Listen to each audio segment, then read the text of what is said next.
I waited in the cramped hallway, the corridor air stale, the carpet scratchy beneath my feet. My hands nervously twisted a napkin damp from my sweat.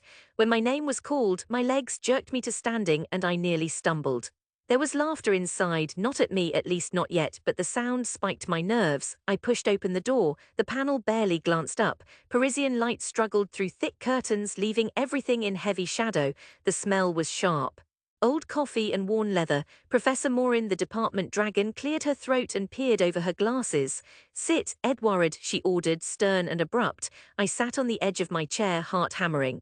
Three professors, clipboards held like shields, regarded me with stony faces. My proposal, a dream scrawled in nervous nights, careful notes tucked between hope, sat on top of my folder. I wanted to bring the North African spices of my mother's kitchen into French fine dining, to create a place I called El Olivier. Professor Morin started before I could blink. "Your concept is creative but doesn't meet our academic standards. Modern French cuisine draws from its tradition." Delacre, her stiff-collared assistant, looked at my application with disdain. "Couscous and duck confit. This reads as market food, not haute cuisine." Heat burned my ears. I started to say something, but Morin stopped me with a raised finger. "We won't put this forward for the University Business Incubator Fund. We wish you luck elsewhere." Dismissed, I stood and saw my rejected proposal slide into a stack with others. Outside, the brisk air chilled me, but humiliation burned deeper. Rage pressed against my chest, but I kept it submerged. I walked the campus in a daze, ducking beneath archways, avoiding other students and the gossip I could feel starting. In a shop window, my reflection looked jagged, jaw tight, hair wild, hands bald white. I took the long route home through Paris's side streets, air heavy with food, onions grilling, chestnuts roasting, pastries still steaming. The smells reminded me of my mother's stove in Belleville, her voice loud, hands quick, kitchen always full of cumin and coriander. I remembered her scolding me for sneaking dips of harissa, yet always letting me do a little. My failures tasted sharp on my tongue. At home, she was shelling fava beans into a bowl. She looked up, eyes reading my slumped spine. "Well," she murmured, hope and worry tangled. I shook my head. They said no, not academic enough." She shelled another bean, said nothing at first. "Maybe they're right. Maybe you should listen, go to business school like your cousin." I sat beside her and grabbed a handful of pods. Silence pressed between us, heavy and harsh. Word spread fast. My brother Karim texted, "I heard about the committee, try a bakery, good enough pay." My uncle Big Hands, all jokes, called to tell me, "Your mother's food is good but Paris isn't ready for it." Even at night, echoes of family jibes and memories of the panel's laughter rolled through my chest. At dinner one Sunday, my own cousin Hassan snickered, "Maybe you'll review restaurants, since opening one is impossible." My mother changed the subject, but her silence strung. The humiliation grew until I started wondering if they were right.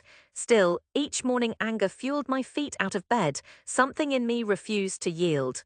It took months to get a job in a kitchen, and when I did, I only landed as a plongeur, a dishwasher in Montparnasse. My uniform was too big, always slightly wet, always stinking. Head down, hands raw, sleeves slick with soap, I let resentment keep me moving. One night the chef, Baptiste, burst in, eyes frantic. "You cut onions?" "Yes, chef," my voice sounded small. He dumped a tray and demoed knife work. My eyes streamed, but my slices were clean. He approved and barked for more. "Faster now." From then on, whenever someone called out sick, Baptiste pulled me forward. He taught by shouting and demonstration, forcing my hand to work his way. But late at night, if I survived, he'd push bread into my hands and talk shop between mouthfuls. "You Algerian?" he once asked. I nodded and he said, "Show me how your mother cooks lamb." We marinated the lamb, adding cumin and coriander. Baptiste tasted and grunted approval but poured French wine over it. He said, "Now it's balanced." I memorized it. Time blurred into months of cut skin and burns across my hands. I stayed invisible, not chef, not anyone important. My family never asked anymore. In quiet moments after closing, I filled notebooks with recipes and dreams. Even if the world didn't believe, I tried to keep my idea alive. The bistro closed suddenly. Out of work again and desperate, I found a low job at a Moroccan cafe on Boulevard Voltaire as a commis. My accent and touch with spices mattered here. Chef Naima was fierce. She praised only when work was excellent, berated mistakes instantly. "Food should beg to be eaten," she growled the first time I botched an eggplant. She showed me how to cook everything so it melted, so the smallest taste made you crave more. Over 2 years, I bounced between kitchens, Montmartre, Marais, wherever the market would have me.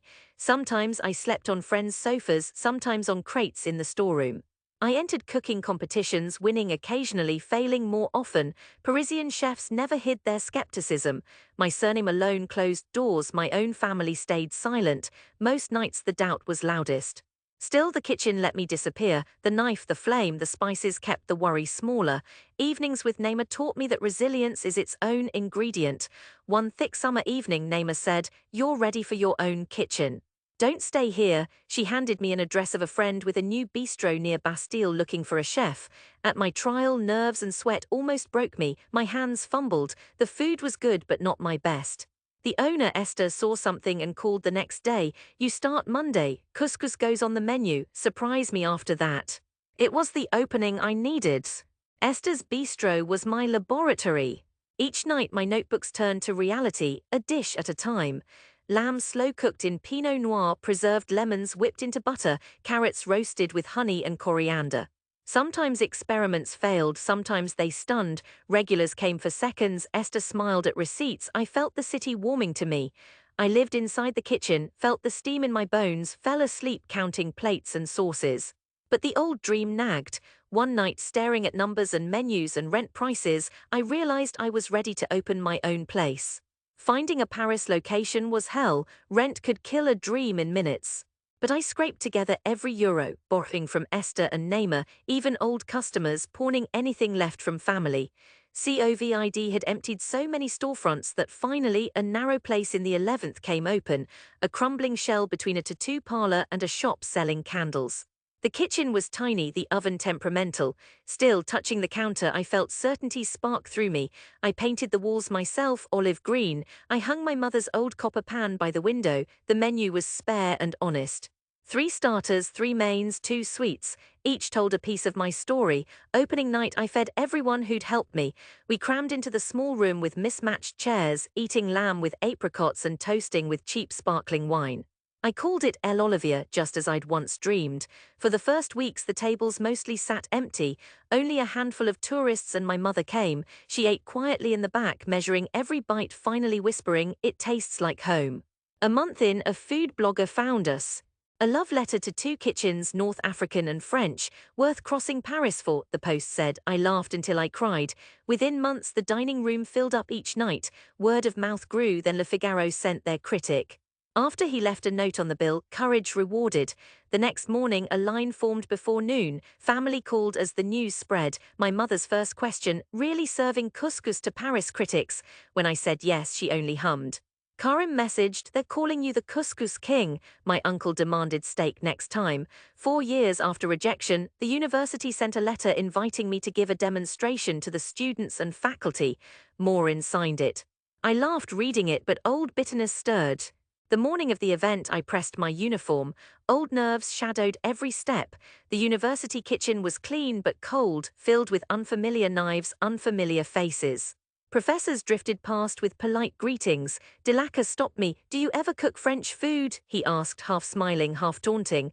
I unpacked my own spice jars. The labels faded after years at El Olivier. Students crowded near.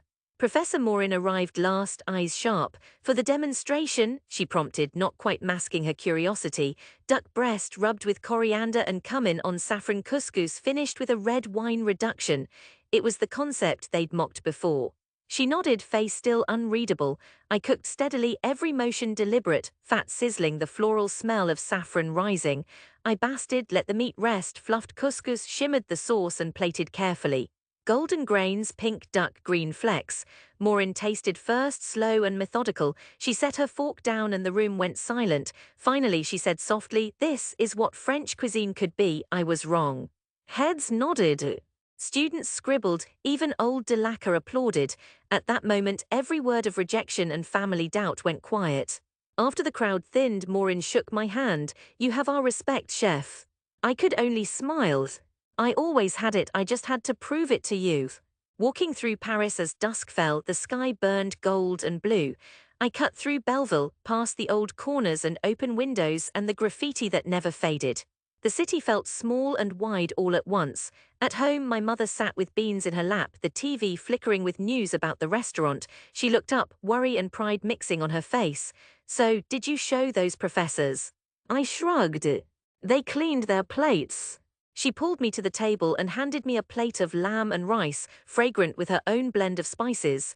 "Eat, don't let Paris think I starve you." There in our kitchen, as rain tap-tapped the glass and the flavors of home filled me, I tasted all the years I'd poured into El Olivier, the fear, the resistance, the stubbornness, the peace I'd found in the work. The city's noise faded. That night, for the first time, the old shame let go. I knew struggling dreams could be seasoned into something real, something lasting. I had made my place at the table. Whatever came next, I was ready.